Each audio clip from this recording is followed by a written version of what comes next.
No programa de hoje vamos conversar com Felipe Cardoso, autor do documentário Até que a Morte nos Separe, que trata do tema do feminicídio.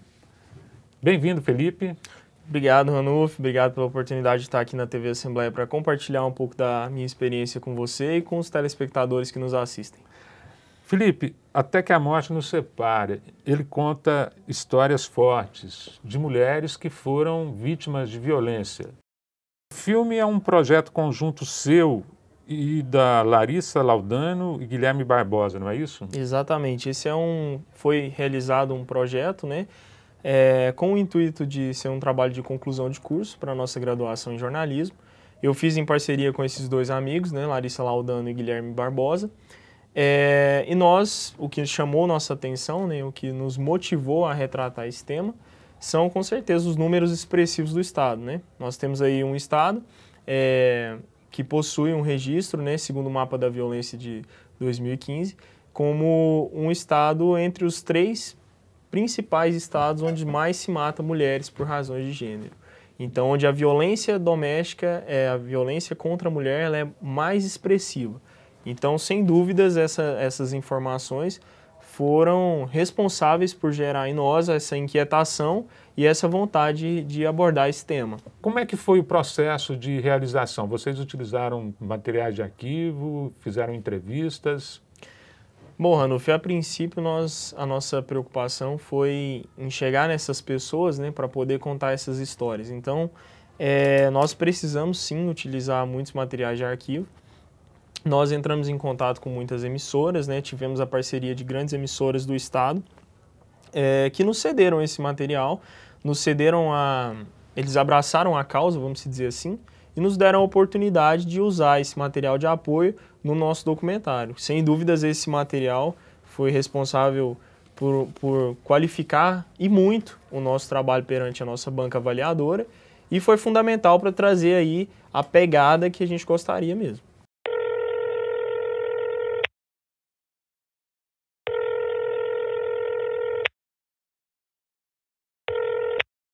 Oi, da polícia. Sim, polícia militar. Oi? Alô, pode falar. O meu marido tava me espancando. Quem? O meu marido. Seu marido? Eu consegui correr e deixar meus 2 filhos ali. Eu tô toda machucada. Polícia militar? Tá dando briga aqui em casa, meu pai, ele quer bater na minha mãe. Ele tá ameaçando colocar fogo na casa. Se vem rápido, pelo amor de Deus. Ele tá ameaçando minha mãe. Vocês contam histórias fortes, como da vereadora Cristina Lopes, vereadora por Goiânia. Ela foi vítima de violência, teve o corpo quase todo queimado. Como é que foi a história dela? Ela é um grande exemplo para todas as pessoas, todas as mulheres que foram vítimas de violência, não é isso? Exatamente, Ranulf. Ela é uma figura, assim, que seria indispensável para o nosso documentário, né? Inclusive, ela foi a nossa primeira entrevistada, onde o nome dela foi ressaltado e nós tínhamos muito interesse em falar com ela. Conseguimos, felizmente, a entrevista, onde ela pôde aí trazer essa experiência, essa triste e trágica experiência que ela teve com o seu ex-companheiro, né? A Cristina foi vítima de violência doméstica, né? Violência contra a mulher. Felizmente, o feminicídio não foi concretizado, mas hoje a Cristina é uma personagem que leva aí várias marcas no corpo dessa violência, né? Atearam fogo contra o corpo dela. Ela teve aí uma grande porcentagem do corpo queimado, quase não sobreviveu. E ela é uma pessoa que, no nosso ponto de vista, seria indispensável para falar de violência contra a mulher. Tanto é que ela foi uma das principais personagens do nosso filme documentário. O que você diria para as mulheres que são agredidas, sofrem violência e ficam caladas? Eu diria que o silêncio, ele de fato é o maior inimigo de qualquer luta que se tente travar. E que a gente precisa estar na rua, que a gente precisa estar falando, que a gente precisa estar empunhando as bandeiras e com muita dignidade. Ele levou álcool para minha casa, dizendo que a gente tinha que fazer asepsia dos pratos, dos talheres com álcool e tal. E aí ele abriu a porta do armário e tirou essa garrafa de álcool. A hora que ele tirou, ele jogou. Tem também depoimento de uma mãe que perdeu a filha. A filha, se eu não me engano, também teve o corpo queimado, né? Acharam o corpo totalmente queimado, não é isso? Exatamente. Essa senhora, o nome dela é Edna Lemes, ela é mãe da Núbia, né? Esse foi um caso de grande repercussão no estado de Goiás, né? Foi repercutido aí por todas as emissoras, né? As grandes emissoras. E, no caso, essa mãe, assim que a gente entrevistou ela, tinha aproximadamente uns 10 dias que ela havia perdido sua filha, né? Que o corpo da filha havia sido encontrado pela Polícia Civil na Serra das Areias, em Aparecida de Goiânia. Então, foi um depoimento forte, um depoimento impactante. E, felizmente, essa senhora se dispôs a falar com a gente, porque uma das principais dificuldades na execução desse filme documentário foi exatamente encontrar pessoas que se dispusessem a falar sobre isso. Nós entramos em contato com muitas famílias, né? Essas famílias, elas muitas vezes alegavam que não gostariam de falar desse assunto porque até aquele momento, às vezes alguns casos que já ultrapassavam mais de 10 anos, né? Ou ultrapassavam mais de 5 anos, ou ultrapassavam mais de 3 anos, e as famílias ainda assim se negavam a falar sobre os casos porque é uma dor insuperável, Muita né? comoção. Muita comoção. E a Edna Lemes foi uma pessoa que nos recebeu e se dispôs a expressar essa indignação, a expressar esse sofrimento, e com certeza é uma pessoa que contribuiu muito, tanto com o nosso documentário quanto com o estado de Goiás, né? O filme ele tem uma contribuição importante nessa causa das mulheres contra o feminicídio. Qual a repercussão que o filme tem alcançado? Ele é exibido em algum evento que trata do assunto? Como que está isso? Em relação ao alcance, o nosso filme ele teve uma aprovação satisfatória por parte dos nossos avaliadores, então nós conseguimos atingir de fato aquilo que nós buscávamos, né? E o alcance ele acaba sendo um pouco restrito à academia. Nós temos sim divulgação desse material, mas em âmbito acadêmico, né? Onde essa discussão ela é mais pertinente, ela é mais efetiva. Nós sabemos que esses casos eles são discutidos, eles são pautados pela imprensa goiana, mas a concretização dessa discussão, o aprofundamento no conhecimento referente à prática do feminicídio, ele se dá na academia. Então esse material é utilizado por muitos alunos de direito, é utilizado por muitos alunos de jornalismo, de publicidade, para mostrar de fato, alunos voltados à comunicação social, para mostrar de fato o quanto essa prática é pertinente no nosso estado e fazer, por consequência, um aprofundamento nas questões científicas que existem a respeito do tema. Goiás, proporcionalmente, ganha em termos de violência contra a mulher, até mesmo de grandes centros como São Paulo e Rio de Janeiro. Por que acontece isso? Bom, esse número, ele é uma estatística que, obviamente, ela é proporcional, né? Falando de proporcionalidade, o estado de Goiás ele estava entre os 3 estados em que o número de morte de mulheres por violência ele é mais expressivo, né? E por que ele é tão expressivo? Vocês tiveram a oportunidade de pesquisar e de entrar em contato com esse tema, por que será que acontece isso? Exatamente, essa é foi a nossa inquietação, né? E assim, nós entramos em contato, entrevistamos sociólogos, né? Nós temos aí 2 fortes nomes, que seria o do Silvio Costa e da Lúcia Rincon. São 2 sociólogos, pessoas que estão à frente de grandes movimentos e que trazem aí uma explicação social, né, socióloga, uma explicação histórica, uma explicação com todo um embasamento científico para dizer ao nosso povo por que na nossa região esses números são tão expressivos. E por que, por exemplo? De acordo com esses sociólogos, nós herdamos, né, uma cultura historicamente machista, né? No nosso estado, esses números são mais expressivos também por conta dessa forte presença do machismo na sociedade goiana. Então isso faz com que o homem pense ter sobre a mulher a sua guarda, né, a sua detenção. E aí impede a mulher de frequentar alguns lugares, impede a mulher de fazer algumas atividades, impede a mulher de usar a roupa que quer, de sair para onde quer, e acaba que essas relações elas se tornam violentas, né? Antes do feminicídio se concretizar, quase que em 99% dos casos nós temos aí um histórico de violência, seja ela psicológica, seja ela física, seja a mulher que toma um tapa, a mulher que toma um puxão de cabelo, a mulher que ela é agredida por palavrões. Então nós temos um histórico que antecede essa prática do feminicídio, na maioria dos casos, e o feminicídio é a expressão mais expressiva, né, da prática da violência. O feminicídio, de fato, é a concretização do ato violento que veio se consolidando ao longo das relações. Você vai poder entrar em contato com esse tema, a abordagem que o Felipe e os outros diretores, a Larissa e o Guilherme, fizeram sobre esse tema no filme Até que a Morte Nos Separe, que será exibido logo após a entrevista. Felipe, você tem mais 2 filmes, 2 documentários. Exatamente. Podia falar também um pouco sobre eles. Perfil de Goiânia e O Que Foi Que Disse. De que tratam esses filmes? Exatamente. Esses foram 2 documentários produzidos ao longo da nossa graduação, né? Eu estive aí com a Larissa Laudana ao lado desses 2 documentários e no primeiro, que é o Perfil de Goiânia, com o Guilherme Henrique e a Larissa também.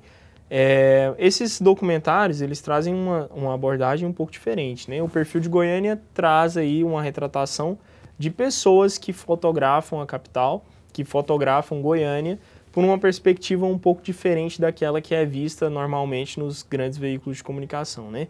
Então são perfis das redes sociais que possuem aí uma grande quantidade de seguidores, né?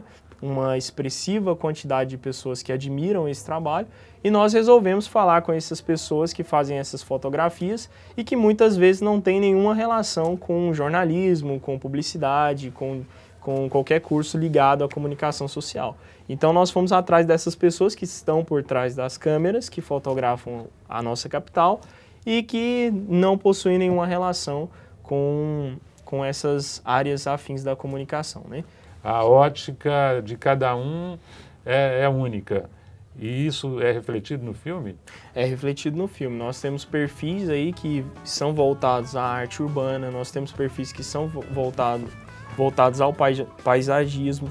Então, nós temos diversas óticas, né, por parte desses fotógrafos que atuam nesse segmento. Ninguém olha pro centro do país. Mas é importante ressaltar que essas pessoas, elas trabalham de forma conjunta, né? São amigos, são conhecidos, são pessoas que se comunicam pela internet. Então, elas acabam fazendo uma atitude colaborativa e alimentando esses perfis que existem nas redes sociais. Então é um documentário bastante interessante, também está disponível no YouTube e, havendo oportunidade, gostaria que todos assistissem.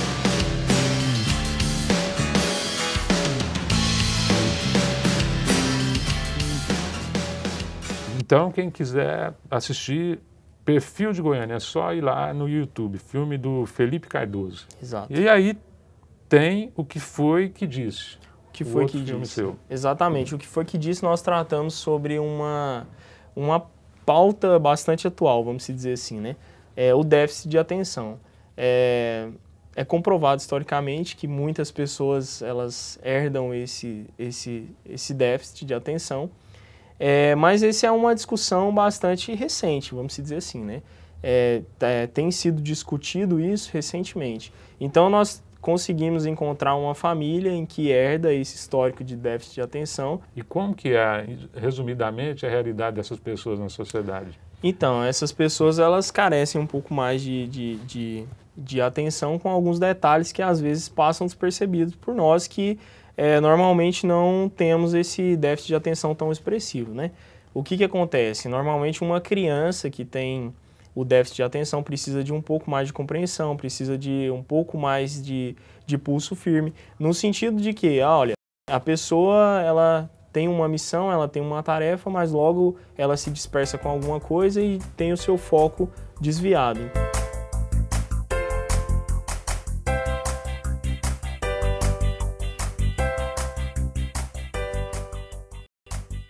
Às vezes ela fala, Giovana, pega uma meia lá no seu quarto pra calçar o tênis. Aí eu vou pra lá, eu fico, o que eu vim fazer aqui? Aí às vezes eu volto lá pra perguntar pra ela, mas o que eu fui fazer lá no quarto? Pegar a meia, Giovana. Então essa ela requer um profissional, né, no âmbito escolar que tenha essa compreensão e que faça uma adaptação da sua rotina, do seu cotidiano, de acordo com a necessidade dessa criança. Muito obrigado pela presença, Felipe. Até uma próxima oportunidade. Muito obrigado à TV Assembleia pela oportunidade. Agradeço aí a todos os telespectadores que nos assistiram até o momento e convido a todos vocês a assistirem o filme documentário Até que a Morte Nos Separe, que eu tenho certeza absoluta que a partir do momento em que vocês assistirem esse documentário com empatia pelas histórias que estão sendo contadas, vocês certamente terão um olhar transformado sobre o tema feminicídio. Assista agora Até que a Morte Nos Separe, do Felipe Cardoso. E até o próximo programa.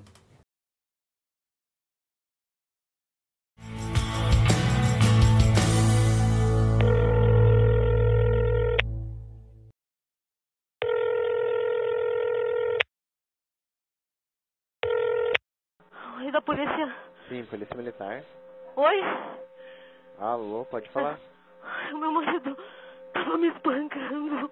Quem? O meu marido. Seu marido? Eu consegui correr e deixar meus 2 filhos ali. Eu tô toda machucada. Polícia militar? Tá dando briga aqui em casa, meu pai, ele quer bater na minha mãe. Ele tá ameaçando colocar fogo na casa. Se vem rápido, pelo amor de Deus.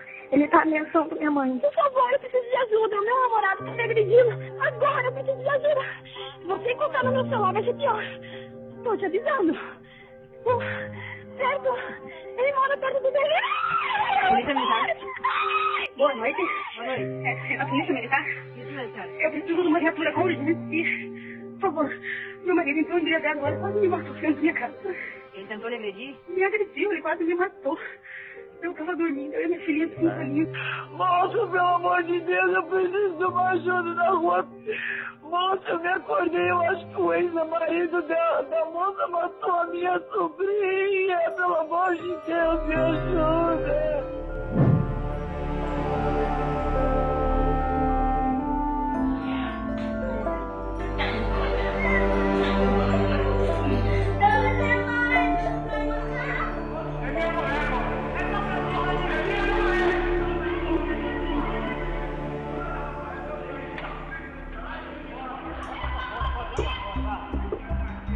Um homem agrediu a ex-namorada num bar. E ele tem uma certeza, ele é o dono da esposa. Um rapaz de 18 anos foi preso depois de confessar o assassinato da namorada. Guarde este nome, feminicídio. Essa é uma palavra que nós brasileiros vamos aprender a usar, infelizmente, né? O feminicídio, em termos de um conceito, uma palavra, ele é relativamente recente, porque ele significa o ato de violência contra a mulher, em geral, de um homem, principalmente de parceiro, né? Parceiro afetivo, casamento, né? Uma certa parceria. Então isso se caracteriza como feminicídio. Para enfrentar o feminicídio, você precisa se apropriar do que é a história de dominação e exploração das mulheres e homens, precisa se inteirar do que é a dominação masculina, né? Para poder não reforçá-la mais, né? E isso vale para homens e mulheres, e precisa ter uma educação, tanto do ponto de vista formal, nas escolas, nos cursos, como no ponto de vista informal, na televisão, no rádio, nas redes sociais, de um tratamento de igualdade. Porque a educação não se faz só na escola, né? A educação ela é formal, não formal, informal, e ultimamente, com o poder das mídias, a informal é a que mais tem reproduzido a ideia de que a mulher é propriedade de alguém. A mulher, ela sofre historicamente, né? E isso realmente é reflexo de uma cultura extremamente machista, considera uma mulher realmente um indivíduo menos qualificado, uma pessoa de menor valor. É complicado você conviver com uma história onde a mulher sempre foi colocada em segundo plano, onde algumas décadas a gente ainda não podia votar no nosso país. A gente vive no Ocidente, numa democracia, onde politicamente nós ocupamos tão poucos espaços, até economicamente não ocupamos espaços tão importantes quanto os dos homens. E eu acho que esse retrato, né, esse cenário, ele não nos favorece ainda. A presidente Dilma Rousseff sancionou a lei que torna hediondo o crime de feminicídio, que é o assassinato de mulheres por violência doméstica ou discriminação de gênero. A pena é de 12 a 30 anos de prisão, maior do que para homicídio. E a punição pode ser aumentada se o crime for contra gestantes menores de 14 anos ou maiores de 60. Em briga de marido e mulher, nós achamos que se mete a colher, sim, principalmente se resultarem em assassinato. Poucos anos após nós termos a conquista da assinatura da lei do feminicídio, nós entendemos que é importantíssimo dar visibilidade a essa barbárie. Ela é um reconhecimento de que isso é um crime. Ela é um reconhecimento público e dizer para a sociedade, isso não deve existir, você tem que ser penalizado com um agravante, inclusive, né, de crime hediondo. Então, objetivamente, é uma conquista grande que nós não podemos permitir que as forças conservadoras acabem com essa possibilidade. As violências, elas estão estabelecidas dentro da Lei Maria da Penha, conceituadas, né? As violências que ocorrem no âmbito doméstico e familiar. A Lei Maria da Penha não traz figuras típicas. Ela não traz artigo tal, bater na mulher, pena de tanto a tanto. Xingar a mulher, pena de tanto... Essas condutas não estão na Lei Maria da Penha. Essas condutas estão descritas no Código Penal. A Lei Maria da Penha é uma lei conceitual, uma lei que veio estabelecer processos de atuação, processos de prevenção, como que se deve fazer para que a rede de proteção funcione, mas ela não estabelece condutas criminosas.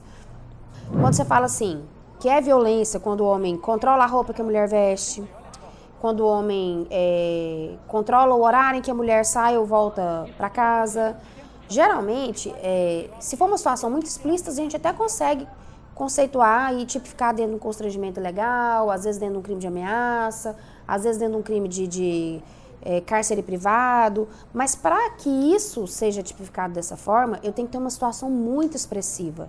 Então, nós ainda temos que caminhar, eu falo nós aplicadores do direito, nós como sociedade, para que a gente efetivamente consiga tipificar devidamente, de forma justa, todas essas condutas que envolvem a violência doméstica e familiar, em especial, né, a violência de gênero. Invariavelmente, a gente trabalha com o ciúme como principal fator para o cometimento de homicídio contra mulheres, em escala assim, de 3 motivações para cada outra motivação que não essa. Né? Daí a gente tem crimes de ímpeto, que é aquele crime que a pessoa não pensava em cometer aquele crime, porque normalmente o ciúme, ele até vem precedido de ameaças. Não faça isso, se eu pegar alguma coisa eu vou te matar. E na cabeça do autor, ele muitas vezes pensa em chegar na medida extrema. Agora, 1/3 dos casos, a gente pode dizer que são crimes de ímpeto, aquele que acontece uma discussão por N fatores, por conta de parentes, por conta de uma panela mal cozida, e acaba gerando uma discussão, uma agressão física entre os dois. Muitas vezes os homens também são agredidos, a violência parte da mulher, é uma situação que é pouco falada, né? Apesar da mulher ter menos capacidade física do que o homem, não se compara a força da mulher com o homem, ela começa uma agressão, essa agressão acaba sendo revidada pelo homem, que pelas características físicas acaba matando a sua companheira. Isso não significa que a gente não vai autuar o agressor, mas é para a gente entender realmente o contexto no qual ocorreu aquela agressão. Mas as justificativas, né? Muitas vezes o discurso do agressor é uma mulher intolerante, ou eu não aceito, eu vi alguma coisa no celular dela, eu interpretei mal, ou ela me traiu, eu não aceito a separação, ela é uma má mãe, tem muito isso aqui, a gente separou, ela não cuida do filho direito, mas geralmente o que a gente percebe em tudo isso é a ideia de posse que eles têm mesmo, de que aquela é a mulher dele, né, se separou, não está certo, eu tenho que tentar refazer essa relação, ela é minha e eu vou correr atrás disso. Ela é minha, ela vai ser minha de qualquer forma. Eu acho que esse sentimento de posse, esse ciúme, essa vontade mesmo de ter poder e controle sobre a vida da mulher. Uma mulher foi encontrada morta na Serra das Areias, em Aparecida de Goiânia, depois de uma denúncia. Os policiais fizeram buscas lá no local e hoje cedo encontraram o corpo carbonizado. A família da vítima acompanhou o trabalho da polícia. Núbia Ribeiro Lemes Rosa, de 19 anos, estava desaparecida desde terça-feira. Segundo a Polícia Civil, o principal suspeito do crime é o namorado dela, Ranolfo Pereira de Jesus Júnior, de 29 anos, que hoje cedo foi preso. Ele era uma pessoa normal, portanto que eu nem desconfiei. Ele era gente boa, às vezes eu precisava ir no Tiradentes, ele me levava. Nunca vi uma pessoa assim, sabe? Se ele estava fingindo, ele fingiu muito bem esses anos todinhos, né? 1 ano que eles ficou junto. A história de Cristina, encharcada pelo ciúme desmedido e pelo álcool que o ex-companheiro bebia, foi rompida com um crime. Comecei a namorar com o meu agressor, eu já estava do meio para o fim da faculdade. Mas ele foi um agressor que ele nunca me bateu. Ele nunca me empurrou, nunca puxou meu cabelo. O casal tinha um relacionamento conturbado, inclusive já tinha se separado uma vez. O namoro tinha sido reatado recentemente. Eu estava aqui dentro, a criança andando aqui para cá, para lá, e ele ficou lá fora. Notei que ele estava meio agitadinho, mas assim igual ele era, né? Não vi nada, ele não teve gritaria, não teve briga, ele não levou ela à força. Ele agiu normal, normal. Aí a hora que ela saiu, ela falou para mim, mãe, se eu não voltar, a senhora chama a polícia. Cristina nada pôde fazer quando, furioso com o rompimento, o ex-namorado jogou álcool nela e riscou o fósforo. A violência dele era psicológica. Ele dizia que eu tinha acabado com a vida dele, que ele ia suicidar, que eu tinha feito ele acreditar que o mundo podia ser melhor e que eu tinha tirado isso tudo dele, que eu tinha tirado qualquer possibilidade dele ser feliz, que eu não podia fazer isso com ele. Então ele trazia para mim a culpa, né? Você é culpada pela minha infelicidade. Núbia Ribeiro Lemes, de 19 anos, foi encontrada morta hoje de manhã pela polícia na Serra das Areias, em Aparecida. O corpo dela estava carbonizado. O suspeito do assassinato é o namorado, Ranolfo Pereira Júnior, de 29 anos. Tem homem que é muito ciumento. Ele, com medo de perder, ele acaba matando a mulher, né? Igual o Juninho fez, a maior crueldade, que ainda matou minha filha. Ainda o irmão falou para ele, coloca fogo, com quem que se fosse algum lixo, alguma coisa que a gente acha na rua, alguma coisa velha. Minha filha não era lixo, ela morava comigo aqui dentro da minha casa. A dificuldade a gente passava junto, tudo junto. Ele não pensou na filha dela, não pensou em ninguém. Ele só pensou no ciúme que ele tinha dela, de perder ela, igual ele tinha. Ele matou minha filha e me matou também. Cristina Lopes Afonso teve o corpo incendiado e acusa, foi o namorado. O que você diria para as mulheres que são agredidas, sofrem violência e ficam caladas? Eu diria que o silêncio, ele de fato é o maior inimigo de qualquer luta que se tente travar. E que a gente precisa estar na rua, que a gente precisa estar falando, que a gente precisa estar empunhando as bandeiras e com muita dignidade. Ele levou álcool para minha casa, dizendo que a gente tinha que fazer asepsia dos pratos, dos talheres com álcool e tal. E aí ele abriu a porta do armário e tirou essa garrafa de álcool. A hora que ele tirou, ele jogou. Aí ele falou, e se eu te botar fogo? E aí eu, assim, sem essa relação com o álcool, não relacionava o álcool com morte, né? Eu comecei a andar para trás. Aí eu comecei a gritar. A hora que eu comecei a gritar, ele riscou o primeiro palito, não pegou fogo, porque ele estava distante, né? Ele riscou o primeiro, riscou o segundo, no terceiro que pegou fogo. Eu tava de camiseta, calçadinha, a camiseta caiu. E eu já não estendi o braço, porque eu tampei o rosto, né?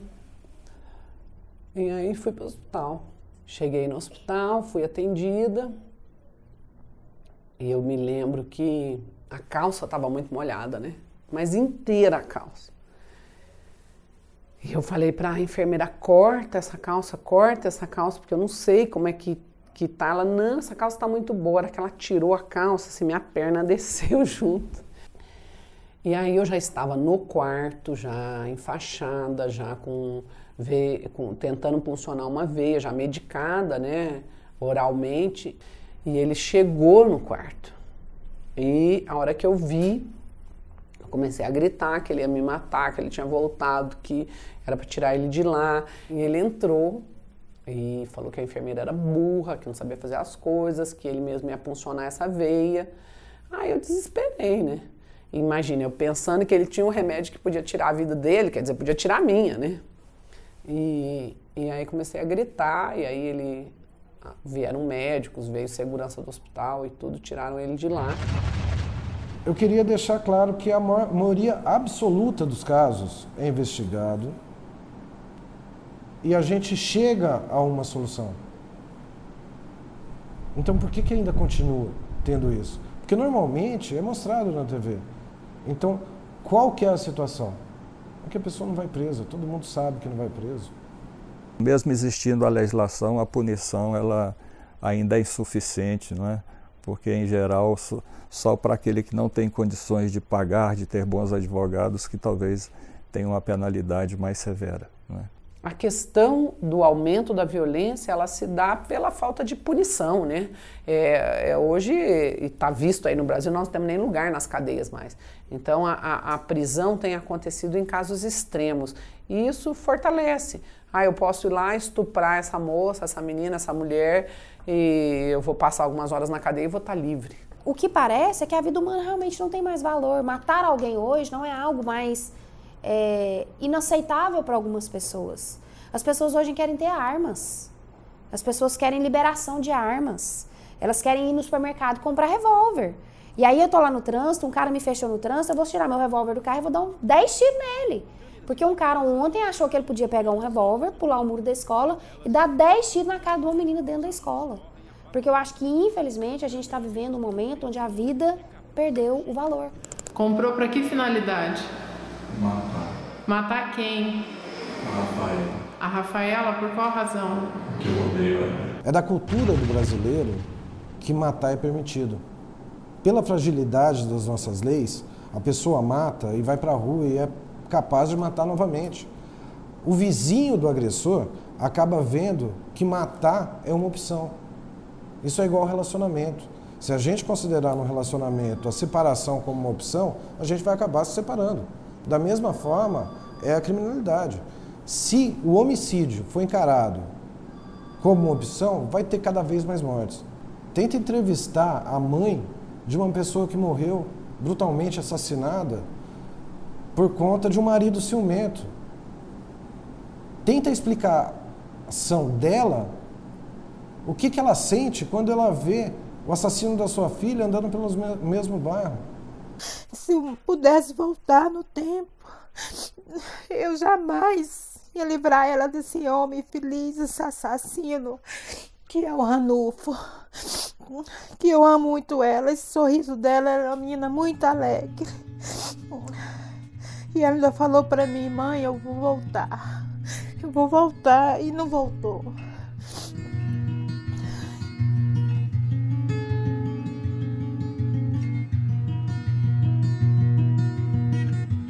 Nesse exercício de que a vida não vale nada, de que eu posso matar quem eu quiser, de que matou, foi preso, e eu não sei nem se a imagem desse cara que matou a menina ontem, de alguma forma refletiu medo ou temor em outros homens que querem matar suas parceiras. Eu acho que não.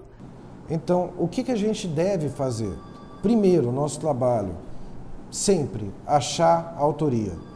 Outra situação, convencer a sociedade de que quem matou vai preso.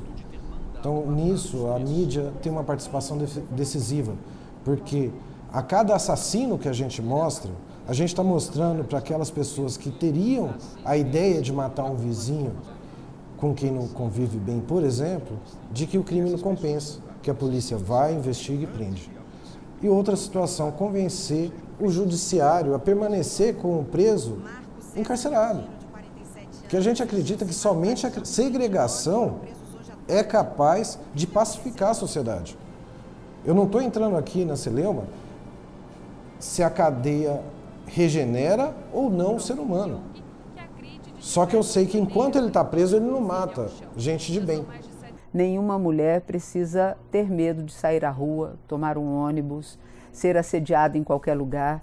arranjar um emprego, né, de nenhuma mulher com qualquer característica.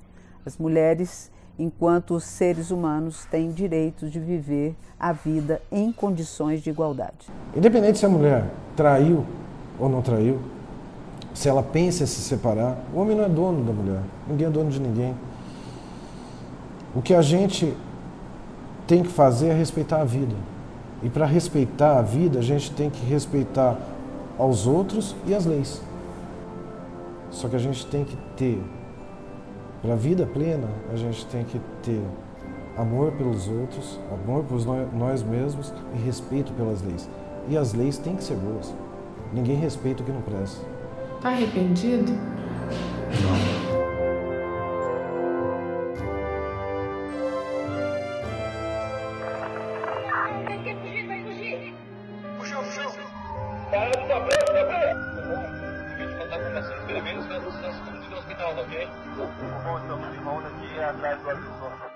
Você está agora no local? O povo manda apoio, que é o masculino está fugindo do local. O agressor está preso e